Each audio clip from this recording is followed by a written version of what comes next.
Challenging মন্ত্রণালয় হইতেছে এই সময় স্বরাষ্ট্র মন্ত্রণালয়। কেন যে হাঙ্গেরি উপদেষ্টা এই মন্ত্রণালয় নিচে জানি না, বেচারার জন্য আমার মায়ে লাগে।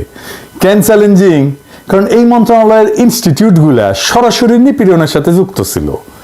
পুরা পুলিশ বাহিনী থানা টানা ফেলায় পলায় গেছে, ট্রাফিক পুলিশ পর্যন্ত পলায় গেছে। জনগণের মধ্যে পুলিশ সম্পর্কে ঘৃণা এমন চরম পর্যায়ে পৌঁছাইছে যে পুলিশ থানায় বসতে ভয় পাইতেছে। পুলিশ মারাও গেছে অনেক, মায়ের ট্যাঙ্কে রেখেছে। শুধু তাই না, হাসিনা পলায়নের পরে আনসার বিদ্রোহ সামলাইতে হয়েছে। আমি পুলিশ সংস্কার নিয়ে একটা এপিসোড করেছিলাম, এই যে এটা সাজেশন দিছিলাম ছাত্রদের মধ্যে থেকে কিভাবে পুলিশ নিয়োগ দেওয়া যায়। সরকার ট্রাফিক পুলিশ ওই আইনেই নিয়োগ দিছে, আমারটা দেখে দিছে কিনা জানি না, দিলে ভালো, না দিলে অসুবিধা নাই। যাই হোক, সমস্যা কলে মেটে নাই। পুলিশের মোরাল বাড়ানোর চেষ্টা না করলে, পুলিশের সাথে জনগণের দূরত্ব না কমলে দীর্ঘমেয়াদে বাংলাদেশে বড় ধরনের সংকট তৈরি করবে। আমাদের হইতে হবে সৃজনশীল এই সমস্যা মোকাবেলার জন্য। আসসালামু আলাইকুম ওয়া রাহমাতুল্লাহি ওয়া বারাকাতুহু। আপনাদের মাঝে আবারও নতুন একটি ভিডিও নিয়ে উপস্থিত হলাম। আপনারা সম্পূর্ণ ভিডিওটুকু ধৈর্য সহকারে দেখবেন। দর্শক মণ্ডলী, আপনাদের দেখাবো পিনাকি ভট্টাচার্য দাদা তিনি কি গুরুত্বপূর্ণ আলোচনা করেছেন, তার সেই ভিডিওটুকু আপনাদের মাঝে উপস্থাপন করতে চাই। পিনাকি ভট্টাচার্য তিনি কিন্তু সবসময় সতর্ক করে থাকেন বাংলাদেশের সাধারণ জনগণকে, এবং তিনি যে কথাগুলো বলে থাকেন সে কথাগুলো কিন্তু একটু হলে কিন্তু খাইটে যায়। দর্শক মণ্ডলী, তিনি এখন কি গুরুত্বপূর্ণ আলোচনা করেছেন এবং তিনি কি কথা বলেছেন সে কথাগুলো আপনাদের শোনাবো।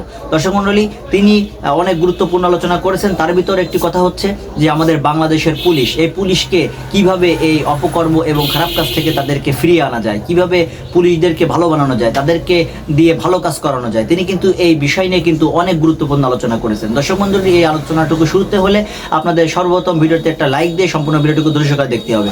দর্শক মণ্ডলী, তাহলে চলেন সম্পূর্ণ ভিডিওটুকু দেখে আসবো। তার আগে আপনাদের অনুরোধ করবো, আপনারা যারা এখনো পর্যন্ত এই চ্যানেলটি সাবস্ক্রাইব করেননি তারা আমাদের চ্যানেলটি সাবস্ক্রাইব করবেন, পাশে থাকা বেল আইকন অন করে দেবেন, এবং যারা ফেসবুক পেজ থেকে দেখছেন পেজটি ফলো করে দেবেন, লাইক কমেন্টস শেয়ার করতে ভুলবেন না। তাহলে চলেন সম্পূর্ণ ভিডিওটুকু ধৈর্য সহকারে দেখে আসি। ওনার সাথে যুক্ত ছিল, পুরা পুলিশ বাহিনী থানা টানা ফেলায় পলায় গেছে, ট্রাফিক পুলিশ পর্যন্ত পলায় গেছে। জনগণের মধ্যে পুলিশ সম্পর্কে ঘৃণা এমন চরম পর্যায়ে পৌঁছাইছে যে পুলিশ থানায় বসতে ভয় পাইতেছে। পুলিশ মারাও গেছে অনেক, মায়ের ট্যাঙ্কে রেখেছে। শুধু তাই না, হাসিনা পলায়নের পরে আনসার বিদ্রোহ সামলাইতে হয়েছে। আমি পুলিশ সংস্কার নিয়ে একটা এপিসোড করেছিলাম, এই যে এটা সাজেশন দিছিলাম ছাত্রদের মধ্যে থেকে কিভাবে পুলিশ নিয়োগ দেওয়া যায়। সরকার ট্রাফিক পুলিশ ওই আইনেই নিয়োগ দিছে, আমারটা দেখে দিছে কিনা জানি না, দিলে ভালো, না দিলে অসুবিধা নাই। যাই হোক, সমস্যা কলে মেটে নাই। পুলিশের মোরাল বাড়ানোর চেষ্টা না করলে, পুলিশের সাথে জনগণের দূরত্ব না কমলে দীর্ঘমেয়াদে বাংলাদেশে বড় ধরনের সংকট তৈরি করবে। আমাদের হইতে হবে সৃজনশীল এই সমস্যা মোকাবেলার জন্য।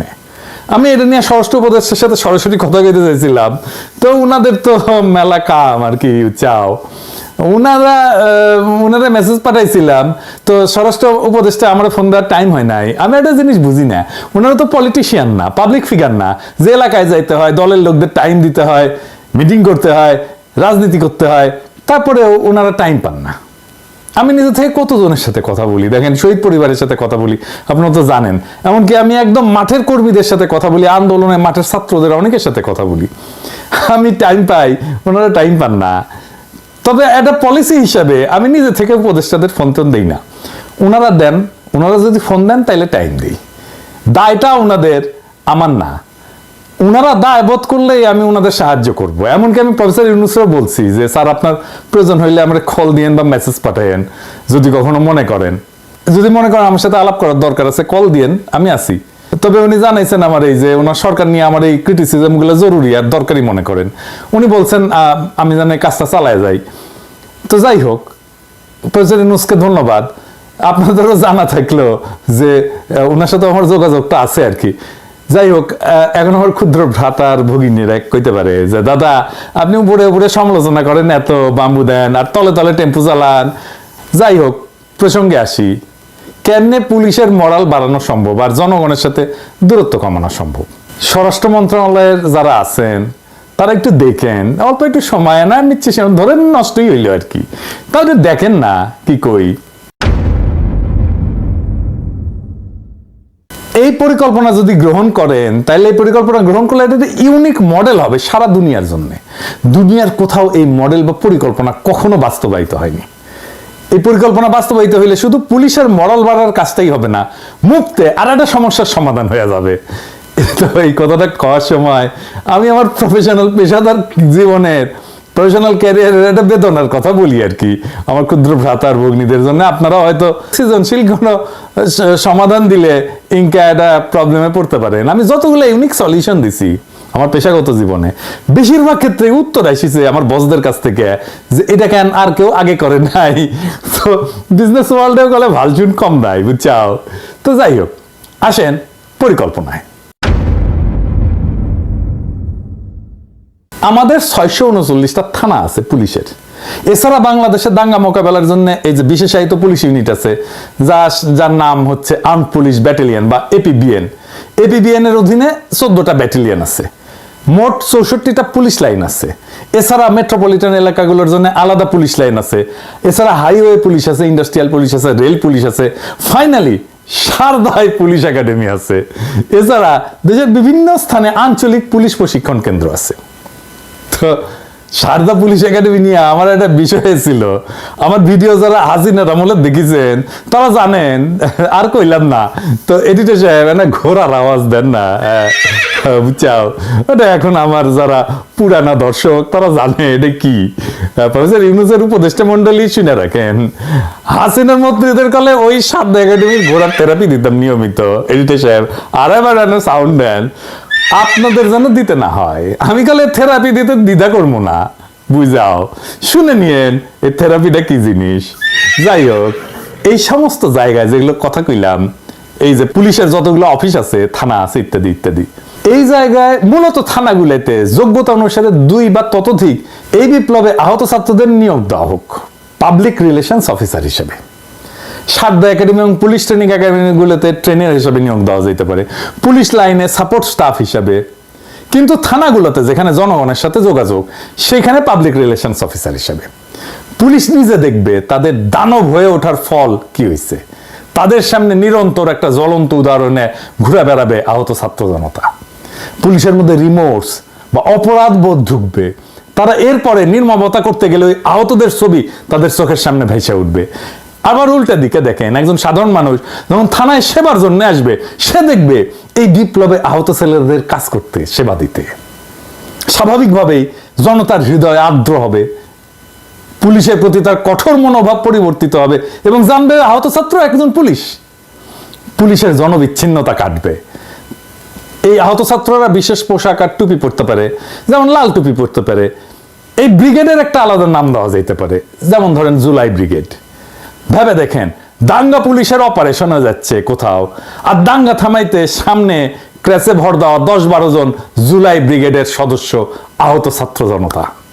ওইখানে পুলিশের কোনো অ্যাকশনে যাইতে হবে না। এই পুলিশের দিকে কেউ ঢিল ছুড়বে না, এই পুলিশকে কেউ মারতে আসবে না, কারণ সামনে গার্ড হয়ে, শিল্ড হয়ে দাঁড়ায় থাকবে আমাদেরই ভাইয়েরা, আহত ছাত্ররা, আমাদেরই বাচ্চারা। পুলিশের নির্মমতা সারা দুনিয়াতেই কালে একটা সমস্যা। এই মডেল সারা দুনিয়াতে পুলিশের নির্মমতা দূর করার ক্ষেত্রে এক যুগান্তকারী পদক্ষেপ হইতে পারে। পুলিশের নির্মমতার শিকার পুলিশেই নিয়োগ দেওয়া হবে। এই পরিকল্পনাটা অত্যন্ত, বুঝতেই পারতেছেন যে ইউনিক এবং মানবিক দৃষ্টিভঙ্গি দিয়া চিন্তা করে বাইর করছি আর কি, যা সারা পৃথিবীতে নজিরবিহীন। এটা শুধু বাংলাদেশের মতো উন্নয়নশীল দেশগুলোতে না, এমনকি উন্নত দেশগুলোতেও একটা যুগান্তকারী মডেল হিসেবে প্রতিষ্ঠা হইতে পারে। আসেন আমরা দেখি এই পরিকল্পনার ইউনিক দিকগুলা কি কি। 1 নাম্বার, পুলিশ বাহিনীর মধ্যে রিমোর্স বা অনুশোচনা তৈরি হবে। পুলিশ বাহিনীর নির্মমতার শিকার হওয়া ব্যক্তিরাই যদি পুলিশে নিয়োগ দেওয়া হয়, তাদের অন্যায় আচরণের, মানে পুলিশের অন্যায় আচরণের প্রতিক্রিয়া তারা সরাসরি দেখতে পাবে। এটা পুলিশের ভিতরে একটা মানবিক মূল্যবোধ সৃষ্টিতে সাহায্য করবে। 2 নাম্বার, আহতদের পুনর্বাসন। এইটা হয়ে যাবে, একটা বড় অংশের পুনর্বাসন হয়ে যাবে এই প্রক্রিয়ার মধ্যে দিয়া, 2 পক্ষেই লাভ।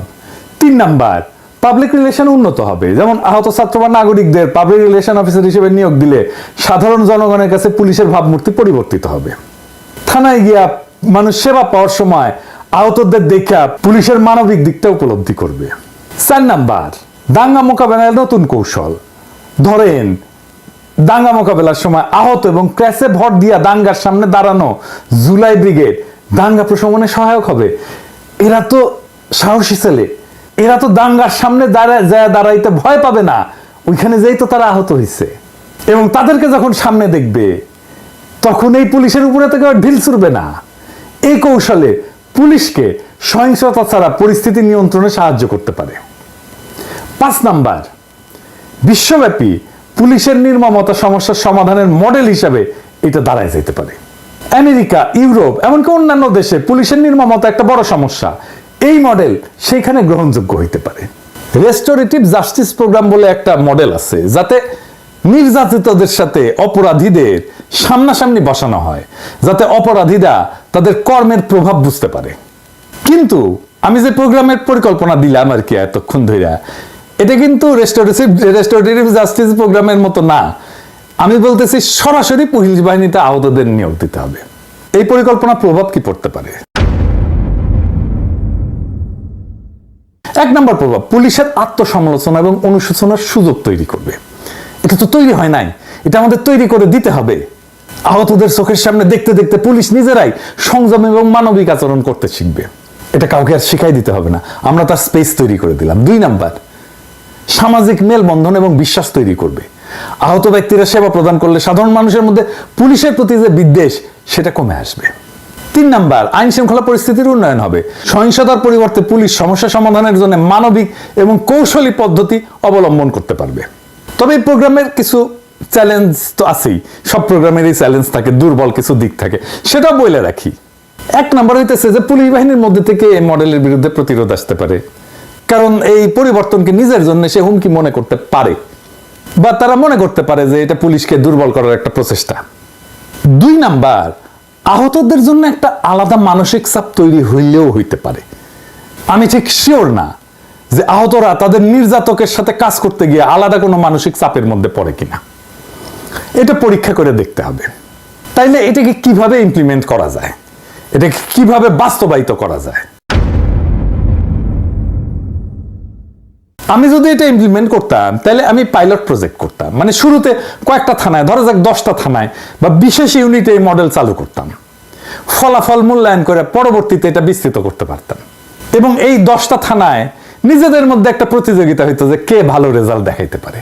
দেখতেন এটার মধ্যে 2টা খুবই ভালো করছে, 2টা খুবই খারাপ করছে, আর বাকিগুলো মাঝারি। যে 2টা খুবই ভালো করছে সেই 2টা আসলে কি মডেল ফলো করছে, কিভাবে ইমপ্লিমেন্ট করছে, সেই শিক্ষাটা কাজে লাগতো। আর আমরা মিডিয়ার মাধ্যমে জনগণের কাছে এই পরিকল্পনা গুরুত্ব তুলে ধরে এই মডেলের বাস্তবায়নে তাদের সমর্থন আদায় করতে পারতাম। আমরা ইউনেস্কো বা জাতিসংঘের মতো আন্তর্জাতিক সংস্থাগুলোর কাছে এই মডেল তুলে ধরে বৈশ্বিক স্বীকৃতি অর্জনের চেষ্টা করতে পারতাম। মেলা কিছুই করা যায়, তাই ফ্রি দেই তো পরিকল্পনা, তাই কেউ পাত্তা দেয় না আর কি।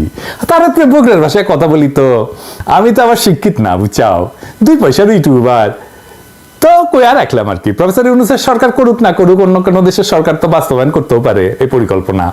আর তারপরে আমাদের একটা এক্সারসাইজ হলো না, একটা ইনোভেটিভ একটা পরিকল্পনা কেমনে বের করতে হয় এটা সমস্যা থেকে।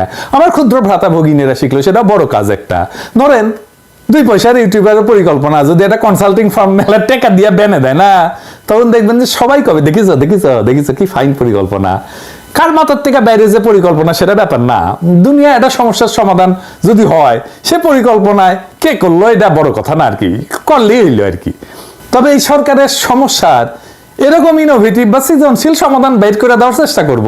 খালি জায়গায় বসে আওয়াজ দিয়ে নেবেন, বান্দা হাজির থাকবে। সময় ধরে আপনারা সম্পূর্ণ ভিডিওটুকু দর্শক দেখেছেন। দর্শক মন্ডলী, পিনাকি ভট্টাচার্য দাদা তিনি সবাইকে সচেতন করার জন্য তিনি সবসময় নতুন নতুন আপডেট ভিডিও দেন এবং নতুন নতুন বার্তা দেন।